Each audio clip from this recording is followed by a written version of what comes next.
सभी बड़ों को नमस्कार। आज एक नई कथा सुनाने जा रहा हूँ, बदसूरत बत्तख की कहानी।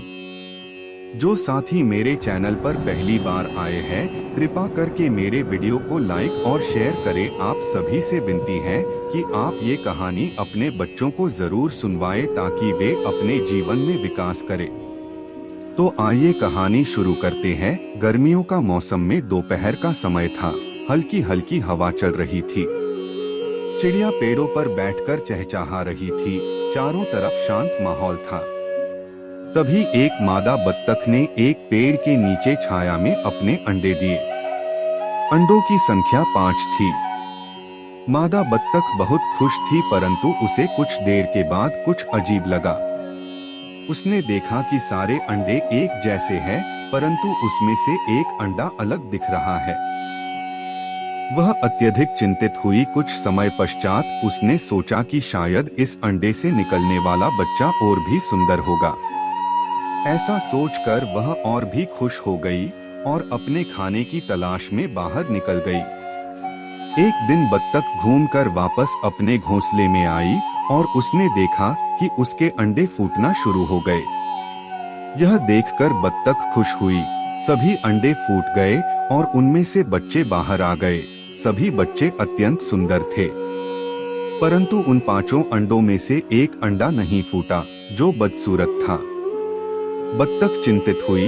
उसने सोचा शायद इस अंडे में होने वाला बच्चा और भी सुंदर होगा। यह सोचकर बत्तख और ज्यादा खुश हुई और रोज की तरह फिर से चुगने चली गई। शाम को जब वापस आई तब उसका 5वां अंडा फूट रहा था। उसमें से जो बच्चा निकला उसे देखकर बत्तख अत्यंत निराश और उदास हो गई, क्योंकि उससे निकलने वाला बच्चा अत्यंत बदसूरत था और बाकी बच्चों से बड़ा भी था।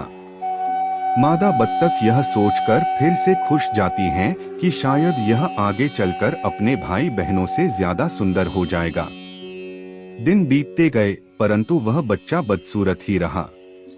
उसके साथ बाकी के बत्तख बच्चे खेलने भी नहीं जाते थे, इसलिए वह उदास अकेले बैठा रहता था।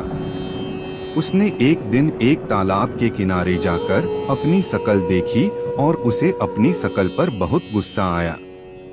उसने भगवान से कहा, प्रभु आपने मुझे ही क्यों इतना बदसूरत बनाया है, और यह कहकर वह जंगल की ओर निकल गया। चलते चलते वह एक पेड़ के नीचे जाकर रुका और आराम करने लगा। कुछ समय पश्चात उसे भूख लगी और वह खाने की तलाश में फिर से बाहर निकला और वापस फिर से जल्दी नीचे आ गया। कुछ दिनों तक ऐसा ही चलता रहा। समय बदला, महीने बदले, गर्मी से सर्दी का मौसम आ गया। चारों तरफ कोहरा छाया, ठंडी ठंडी हवाएं चलने लगी थी। आप उस बदसूरत बत्तख के पास अपने खुद को गर्म करने के लिए कुछ नहीं था। उम्मीद है आपको कहानी पसंद आ रही होगी। कृपा करके मेरी वीडियो को लाइक शेयर कर दे और मेरे चैनल को सब्सक्राइब कर दे। अब आगे की शेष कहानी सुनिए। उसने एक बत्तख के परिवार से मदद मांगी। बत्तख के परिवार ने मदद देने से इनकार कर दिया। वह मुर्गी के परिवार के पास गया। मुर्गियों ने उसे मदद नहीं की और भगा दिया। वह बत्तख एक रास्ते से गुजर रहा था। कुछ कुत्ते उसे दिखे। कुत्ते भी देखकर भाग गए। वह और भी उदास और निराश हुआ। उसने सोचा, मैं इतना बदसूरत हूँ कि कुत्ते भी मुझे नहीं खाना चाहता है। अब दुखी होकर अपने उसी पेड़ के नीचे चला गया।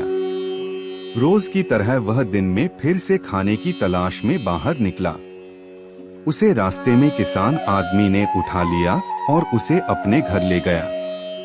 उसे खाना खिलाया और खूब सेवा की, परंतु उसके घर में एक बिल्ली रहती थी।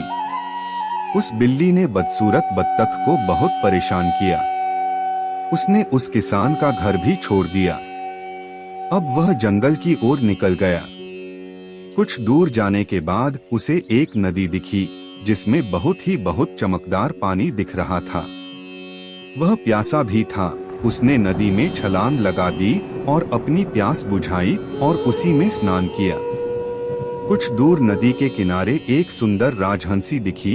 वह उसकी सुंदरता पर फिदा हो गया। उस राजहंस से प्रेम हो गया, परंतु वह बदसूरत था। इसलिए उसने राजहंसी से अपनी दिल की बात नहीं कही। लेकिन उसने नदी से निकलने के लिए जैसे ही अपना कदम बढ़ाया, उसकी नजर एक बार फिर से पानी की ओर गई। उसने देखा कि वह अब बदसूरत नहीं रहा, एक सुंदर और नौजवान राजहंस बन गया था। वह बहुत खुश हुआ और जोर जोर से नाचने गाने लगा। ऐसा देखकर राजहंसी को भी राजहंस प्रेम हो गया। बदसूरत बत्तख अब राजहंस बन चुका था। उसे लगने लगा कि वह अब अपने भाइयों से बेहतर हो गया है और सबसे अलग भी हो गया। ऐसा सोचकर वह बहुत खुश हुआ और उसने उस राजहंसी से विवाह किया और अपना जीवन सुखी से व्यतीत करने लगा। इस कहानी से हमें यह शिक्षा मिलती है। इस कहानी से हमें क्या शिक्षा मिलती है कि कभी किसी का मजाक नहीं उड़ाना चाहिए।